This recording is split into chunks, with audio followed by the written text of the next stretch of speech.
Okay, so if we look at what we have sodium thiosulfate is not a primary standard because it is insufficiently pure. And I2 is not a primary standard because it sublimes at room temperature. And also it is non-polar, so it does not dissolve in water. You won't understand this idea of polarity yet. That will kind of come together when we do it in 6th year. So I am told that I have I2, and in order to find my concentration of S2O32 minus, I have to titrate it against I2, but I have a problem. This isn't a primary standard, and nor is this.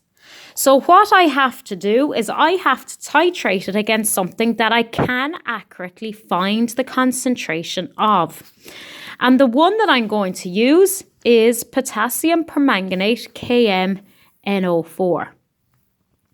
Now, we've looked at potassium permanganate already, and this can be standardized using ammonium iron 2 sulfate.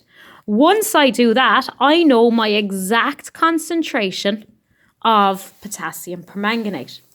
Iodine is going to be released in my first equation and is going to act as a link here between the iodine in my second equation.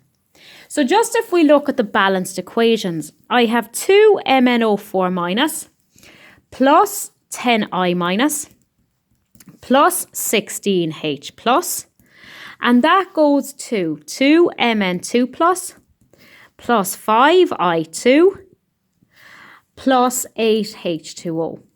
The first thing you might look at here after looking at the MnO4 minus is the 10I minus. The I minus here comes from potassium iodide.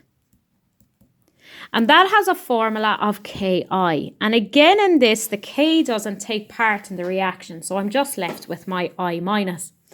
I can use this I minus, and the reason why I can use it is because it actually reacts with iodine, and when it reacts with iodine, it produces something called the triiodide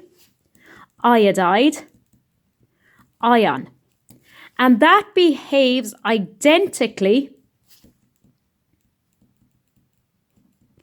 to I2. Okay?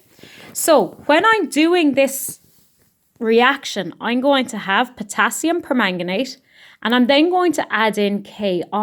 And the reason why I can use Ki is because it behaves identically to I2, but it will dissolve in water. And if I look here, I produce iodine. That iodine then is then going to be needed in order to standardize my sodium thiosulfate solution. And my balanced equation for that is I2 plus 2S2O32 minus. And that goes to 2I minus plus S4O6 2 minus. Okay?